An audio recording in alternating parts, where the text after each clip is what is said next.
Soon, a large number of piranhas swam into the cabin. The heroine trapped in the cabin desperately called for help from her companions above, but it was no use. The skylight just wouldn't open no matter what. With no other choice, Jack had to turn to his mother, the sheriff, for help.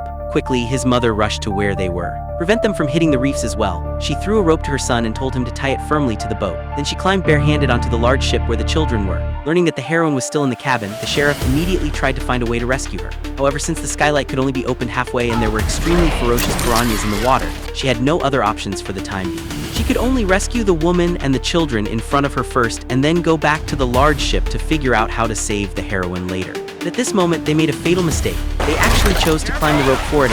This delighted the piranhas greatly. They could have climbed over safely and escaped disaster, but unfortunately, due to the excessive weight of the 4 people, the long hair of the woman in front fell directly into the water. The next second, a piranha jumped out of the water and attacked her, biting her back relentlessly. Finally, the woman, unable to bear the pain, unfortunately fell into the water and met her tragic end. Fortunately, the 2 children were quite strong-willed and successfully climbed to the other side. Jack also seized this brief opportunity. While the piranhas were distracted by the woman, he quickly jumped into the water and returned to the cabin where he successfully reunited with the heroine. Immediately afterwards, Jack found a flare in the cabin. Then he dove into the water again and unscrewed the gas tank in the cabin. After everything was ready, Jack quickly contacted his mother. 10 seconds later, she accelerated the boat. As soon as Jack left the ship with his girlfriend, he immediately threw the flare into the cabin. However, at this critical moment, the speedboat outside failed to start. Even worse, the piranhas had already devoured the woman completely and were now approaching them hungrily. At this point, Jack was at a loss and could only hold his girlfriend and leave it to fate. Fortunately, at the last moment, the speedboat finally started.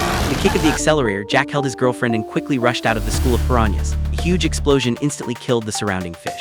After the 2 got on the boat, they suddenly received a call from the doctor. The piranha they had caught before didn't have a complete reproductive system, which meant that these fish were just juveniles. Hearing this, the assistant was instantly puzzled and asked, Where are the parents? and so the movie ended.